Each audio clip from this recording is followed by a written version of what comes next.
Good morning, everybody. All right, how many of you would like to save about $300? I know I would. What am I talking about? What am I talking about? All right, if you go to the store and you buy a 10-pound bag of russet potatoes, and remember, I live in San Diego, the most expensive place on the planet. Well, not compared to Hawaii.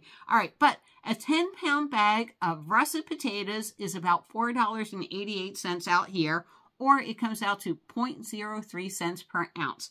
Now, however, you know I love exotic potato chips, like we have these steak potato chips. Now, a 2-ounce bag like this is $3.09, so that comes out to $320 for, like, if I had 10 pounds of these potato chips. So, and a lot of people say, well, that's an exotic season, steak potato chips. Yes, it is, but I'm going to show you how easily it is to make anything you want. Garlic herb potato chips.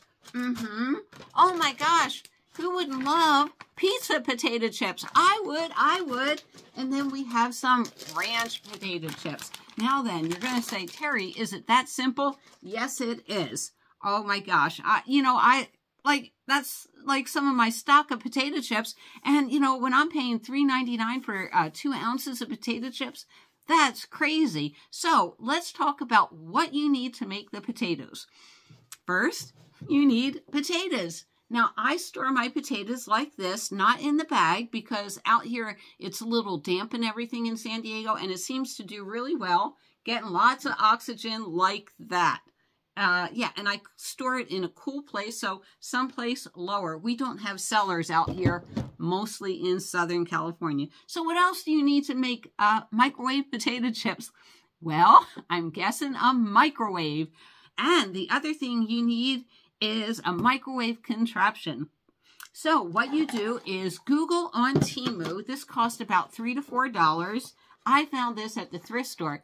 This is the healthy microwave potato chip maker. And the reason why it's healthy is this has a ton of calories. It's deep fried. I don't want deep fried. Well, it makes, believe it or not, these chips come out yummy too, so I'm not going to say anything. So what's in this box, as you can see, is the potato chip thing that you put in the microwave. Like I said, it's the contraption.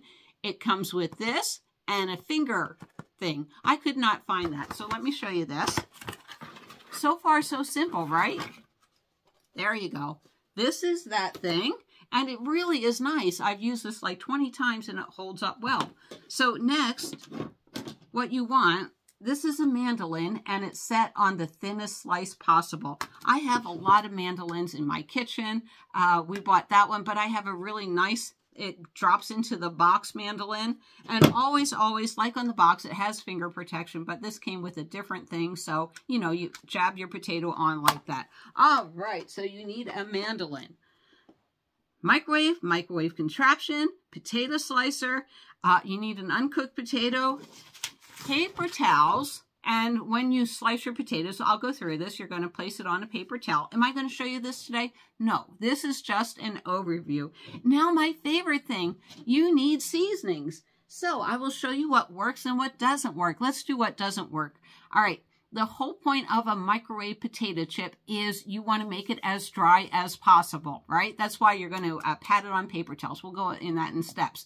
So this is from Virginia Beach, Virginia, Chesapeake Bay area, Carla's beach sauce. Now then, this would taste fantastic on a potato chip, but because it's a liquid, the whole point of us microwaving these is so it dries. But I got a lot of dry rubs, don't I? Yes, I do. So let me show you some very quickly. That one looks interesting. That one's more like a Mexican style dry rub. And of course, what kitchen wouldn't have this good? This is like a lime, Hispanic dry rub. My sister, oh my gosh, she is so sweet. When she comes out to visit me, she actually grows the peppers and then she dehydrates them. And one is sweet pepper and the other is hot pepper. So yay, that is so delicious. Now then, if you don't have a sister as good as mine, thank you, Deb, you can go to Trader Joe's. Now, Trader Joe's, I get a lot of dry rubs, and I'm going to see if I can find them all real quick. Wait a minute, we're looking. Okay, yeah, I got 3 of them from Trader Joe's. Now then, do you want some ranch potato chips? There you go, ranch seasoning blend. You just sprinkle it right on top. Everything but the elote. Can you tell that's one of my favorite ones? And of course, we saw the pizza chips for $3.99 for 2 ounces. Hey, how about some pizza sprinkle from Trader Joe's? Nice, huh? All right, now then, if you're a little bit more adventurous like me, how about, oh my gosh, we're almost out of it. It's Japanese seasoning. Yes, that would be pretty good. And, you know, I find these at all these little shops I visit. How about some all-purpose Greek seasoning? That would go really good. Some stores, they sell like French fries with rosemary salt on it, and it's like $8.99. And I'm like, are you crazy? So we found this at a store, and it's rosemary sea salt, and I hope you can get some good information off of that. But yeah, very good. Now then, my absolute favorite thing to put on it. Now, they sell this at grocery stores. It's Badia Vinegar Sea Salt, so that is really good. Now then, one thing I haven't tried is everything bagel seasoning. So you may want your potato to be a little bit damp when you dry your potatoes. This way, it'll stick a lot better. All right, then we have some Nanami Togari seasoning, and I get these at H Mart. You may have an Asian market near you. Another thing, this is sold at Walmart, Caribbean Spice Blend, and I believe it's a no-salt island blend, so that's pretty good. And of course, we have the salt and pepper, right? I just sprinkle, sprinkle, sprinkle right on top. This is brand new to me. I saw this over at Walmart, and they have these in the popcorn section. So that's Orville Redenbacher nacho cheese. And I believe this costs like $2.50, $2.99. All right, and then when we were up in Arcata, California, over at Los Bagels, they actually make this. It's called Slug Slime. It's not the same as bagel seasoning. It has its own distinct taste, so that's why we bought Slug Slime. Now then, Chicky and Pete's in Philadelphia, New Jersey, they sell crab fries, crab fries. And it's like $10 for a side of fries. And people are like, oh, crab fries, gotta have crab fries. Well, all it is there's no crab there. It's just Old Bay seasoning. So this is so good for potato chips. The Old Bay, and of course I found blackened Old Bay. So really good seasoning for the potato chips. Next, of course, we have my favorite, one of my favorites. I think my favorite this week is the Vinegar Sea Salt. Lowry's garlic powder.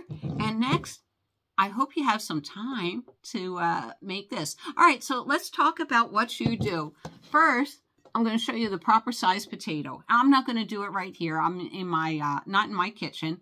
And my good mandoline's not clean. Moan, moan, moan. All right, so put that on top, right? Clean your potato really good. Next, with a mandolin, you're going to slice your potato into really thin little slices. None of this is hard. It's so easy. All right, and I should tell you, my microwave is 1,000 watts.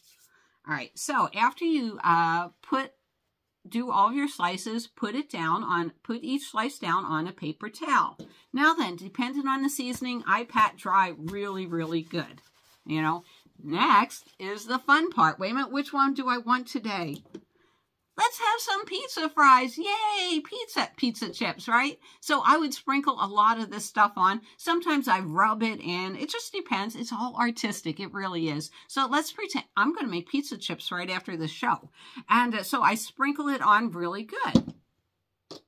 Next, I put this on a plate. I do. Why? Because a potato like this, I'll probably have some extra slices, and I'll stand the slices around and inside and everything.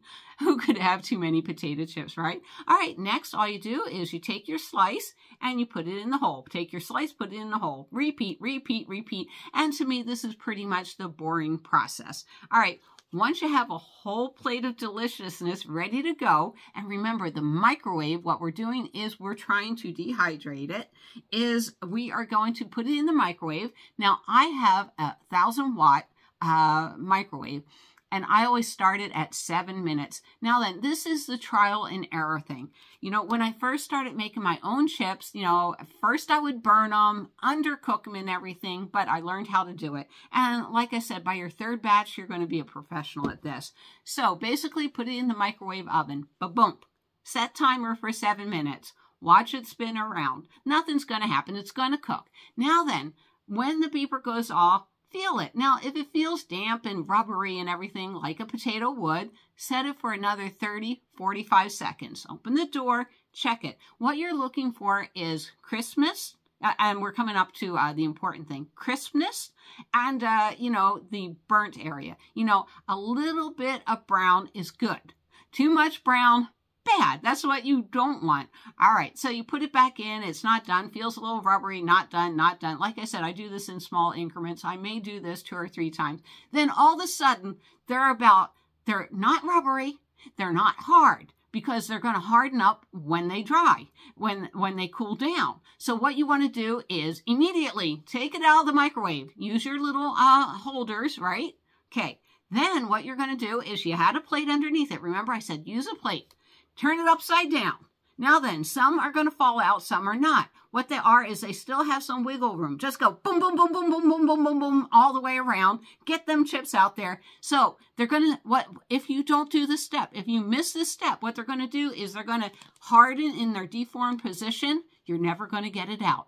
You're going to use a sledgehammer to get it out. So it's so important, as soon as you take it out of the microwave, take it to a safe location by means of pot holders. Flip it over, just pull out the chips as fast as possible. Then you're ready to eat. It's so simple. And like I said, you're going to save so much money by making your potato chips at home. I love it.